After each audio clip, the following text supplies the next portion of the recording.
Hey, Kowalski here, and welcome back to another game, another rapid game. Lately, I have just been playing these chill rapid games, and I've actually done really well. And I've done really well once again. I've crossed over 2100, and I just played this amazing game with the white pieces. And you can already see the opening from the title, from the everything. And let's just see the game.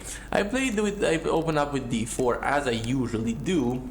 I think I have I have 1500 games as white opened with d4, and with c4 I have another 1000. So I usually play this, and he played e6. Now if I play c4, this would turn into a queen's gambit declined, and if he would have played something like knight f6, this would have been the Horwitz defense. But I played or maybe the Nimzo Indian or whatever. But I played e4, so this is the French defense now, and I played the Paulson variation of the French. Now, what I like about this is that, okay, let's say takes happens. Knight d7, for example, I have c3, and I have this very nice bind here, and I'm gonna have the bishop, the Catalan bishop, and I'm gonna have just open files, open diagonals, I guess. But he plays knight f6, which is the classical variation of the French now, e5, and this is now the Steinitz variation with knight f to d7, and I play back knight to e2. Here obviously you can play f4. That's a move that's a little bit more aggressive, preparing knight f3, but c5 is usually played here, for example bishop e3, and it's just the way that you guard your center. So I wanted to guard my center this way, that's why I put my knight back to play c3, and this is a perfectly great great way to play it. And now knight to c6, and now knight to f3. So black attacks the center, white defends the center, and here I just play g3. Why I play g3? Because this is my style of playing these positions. I love a bishop on g2, and this has been actually played at masters levels a couple of times. Now other popular moves in this position are a3, and these are some more notable games. So like c takes d4, let's say c takes d4, and now you disallow this check. But the way that I did it with g3, he got this and the check, but again, you don't mind that, just bishop d2, and now castles and a3 now, and we get the following position. For black, it's not an easy position to play.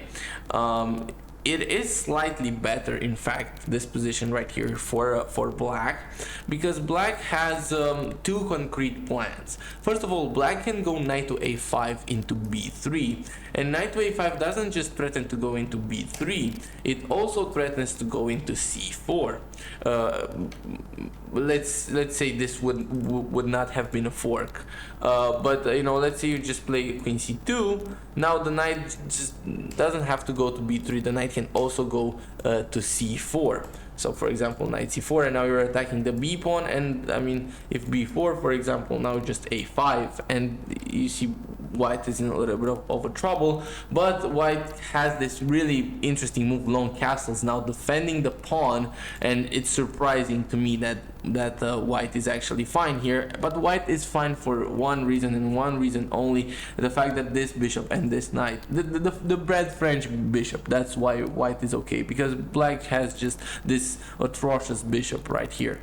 And yeah, that would have been one thing, but the other thing that black could have played here was f6, and f6, I mean, forces e takes f6, knight takes f6, or rook takes f6, but it's the same thing. And now, well, the center would have been a little bit weakened. Also, knight to e4 is an option. So I mean, let's say you go bishop g2 like you would want to, knight to e4, and now queen to e3 is still keeping the defense of the pawn.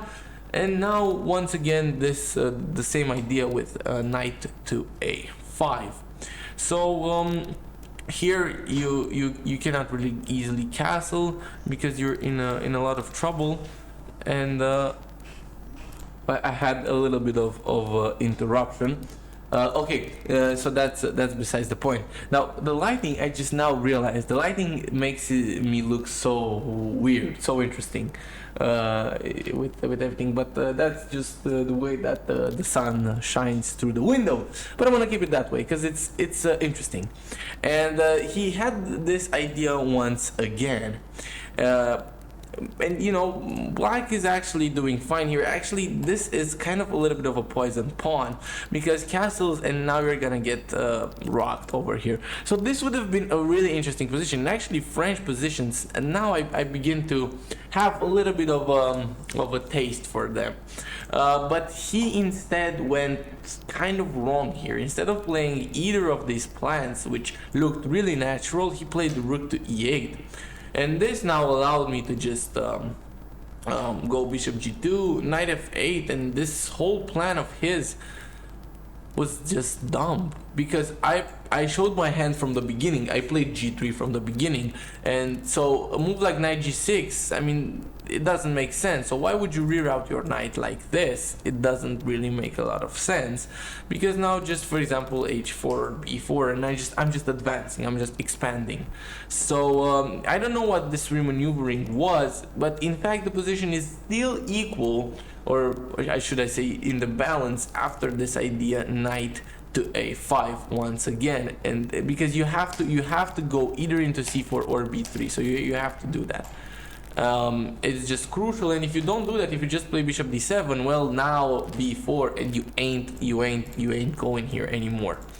So a5 he tried, and this is the right continuation, but now rook b1, and here rook b1, now you have two options. Either take and take, which seems really natural, like you played a5, now you have an open a file, and also, you know, your knight has some way of rerouting now. Also, I mean, you can just play normal like rook to c8 or something, but here he played something that I don't understand. He played a4, and this move a4 now is an inaccuracy, the first inaccuracy of the game. Why? Well, because I mean, just think about it.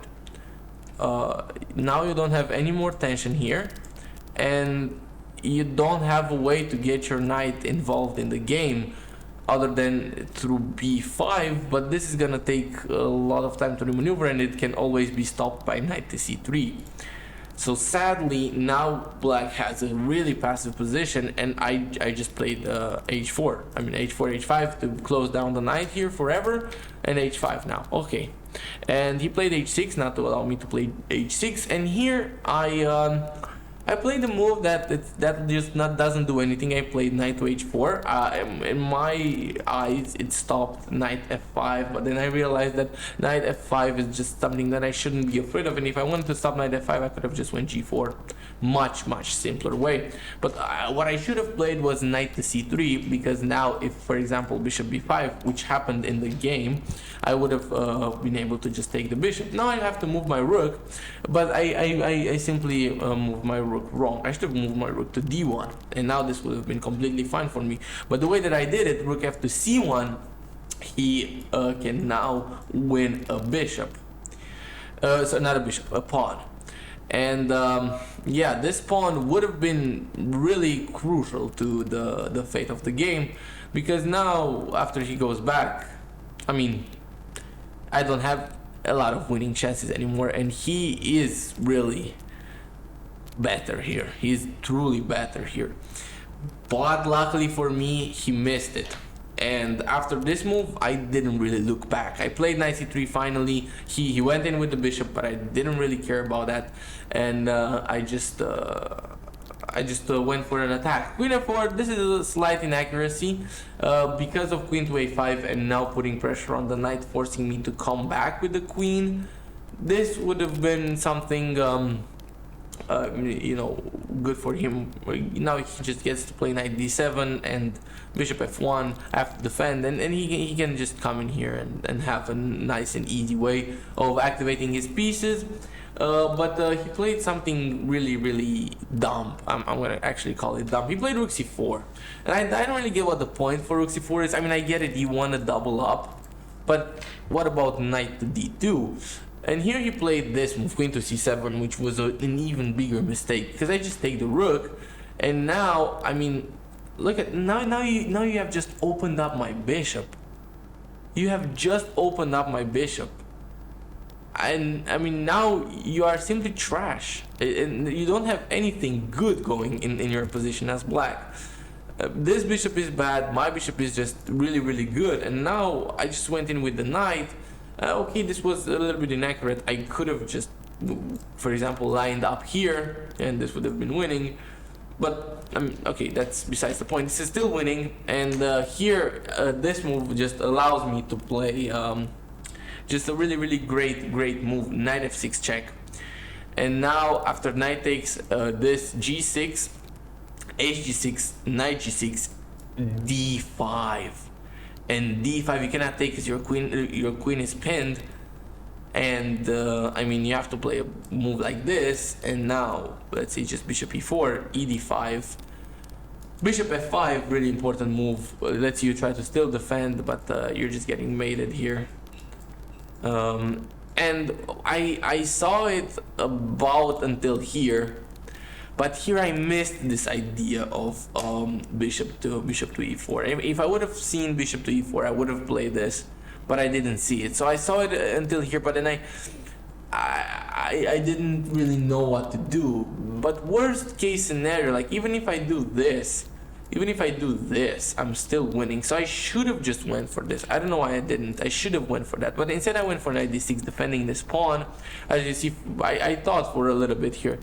And now, I mean, I just have a clear and easy way to advance. He goes c3, and now I play a really critical moves. I play takes, and now b6. But this is a mistake, and it's a mistake because I had just an easier way to win the game. I could have just brought my queen back, put it here, taken this, and that's it. We go home.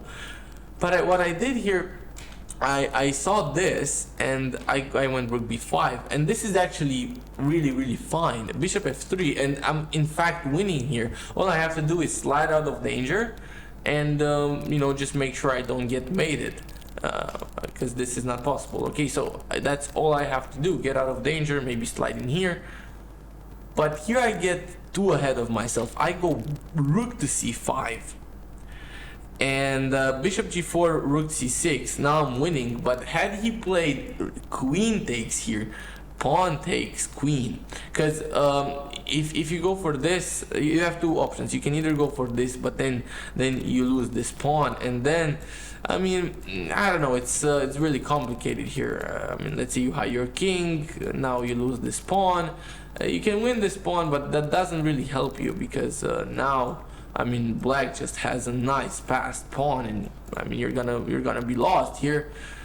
I mean, you have to block, and you have to play this really slowly. This could have really ended the game, but let's say I took here this, and now you cannot take here because of knight takes b7. But what you can do here is just play knight to d7, and if now knight takes on b7 is played, now you have rook b8, and if I go back, now you have this. Or you have either this or this, and what you're basically doing is you're sacrificing your knight for two pieces, but you're just better because the pawns are equal, but white's pawn are weak. Okay, what was that English? I'm sorry. White's pawns are weak, and this pawn is gonna be lost, and you know, white simply is worse here. I mean, white simply is worse, and black has an easy way to achieve a better position. This is not necessarily losing, this is drawable, but it's really hard to draw this position.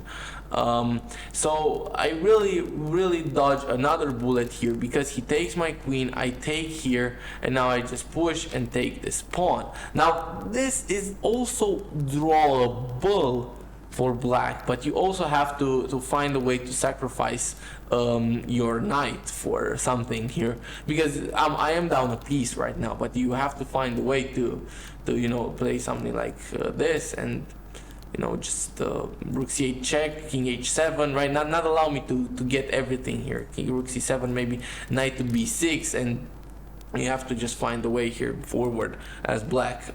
I mean, yeah, it's a long grind even for black.